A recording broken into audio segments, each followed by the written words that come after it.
నమస్కారం, చరణ్ టీవీకి స్వాగతం. జూలై 1, 2024 నుంచి ఈ చట్టాలు అమల్లోకి రావడంతోనే పలు మార్పులు చోటు చేసుకున్నాయి. 1. బాధితుడు ఇకపై నేరుగా పోలీస్ స్టేషన్ కు వెళ్లకుండానే ఎలక్ట్రానిక్ కమ్యూనికేషన్ ద్వారా జరిగిన సంఘటనపై ఫిర్యాదు చేయొచ్చు. 2.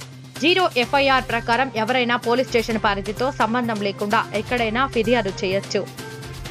3. అరెస్టు అయిన బాధితుడు ఆ విషయాన్ని తన స్నేహితులు, కుటుంబ సభ్యులు, బంధువులకు తన పరిస్థితి తెలియజేసే వీలుంటుంది. దీనివల్ల బాధితుడికి తక్షణ సాయం లభించే వీలుంటుంది. 4. అరెస్టు వివరాలను స్థానిక పోలీస్ స్టేషన్ తో పాటు జిల్లా ప్రధాన కేంద్రాల్లోనూ బహిరంగంగా ప్రదర్శిస్తారు. దీనివల్ల బాధితుల కుటుంబ సభ్యులు, స్నేహితులకు ముఖ్యమైన సమాచారం తెలిసే వీలుంటుంది. 5. హేయమైన నేరాల్లో వీడియోగ్రఫీ తప్పనిసరి. దీనివల్ల దర్యాప్తులో నాణ్యత పెరిగే అవకాశం ఉంది. 6. మహిళలు, చిన్నారులపై జరిగే నేరాల్లో దర్యాప్తు 2 నెలల్లోనే పూర్తి కావాలి. బాధిత మహిళలు, చిన్నారులకు ఉచితంగా ప్రాథమిక చికిత్స, వైద్య చికిత్స అందించాల్సి ఉంటుంది. 7. సమన్లను ఇకపై నేరుగా వెళ్లి ఇవ్వాల్సిన పని లేదు, ఆన్లైన్లో పంపించవచ్చు. 8.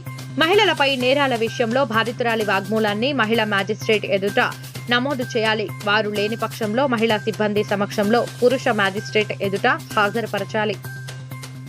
9. బాధితులతో పాటు నిందితులకు కూడా ఎఫ్ఐఆర్ కాపీ నకలును ఉచితంగా అందిస్తారు.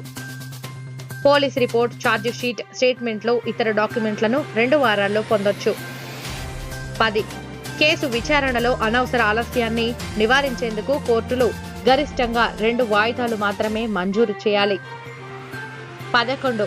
సాక్షుల రక్షణ పథకాన్ని అన్ని రాష్ట్ర ప్రభుత్వాలు తప్పనిసరిగా అమలు చేయాలి.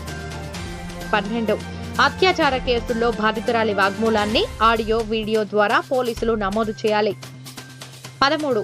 మహిళలు, దివ్యాంగులు, దీర్ఘకాల వ్యాధులతో బాధపడుతున్న వారితో పాటు 15 ఏళ్లలోపు పిల్లలు, 60 ఏళ్లకు మించి వయసున్న వారు పోలీస్ స్టేషన్ కు వెళ్లాల్సిన అవసరం లేదు. వారు తాము నివసిస్తున్న చోటే పోలీసుల సాయం పొందొచ్చు.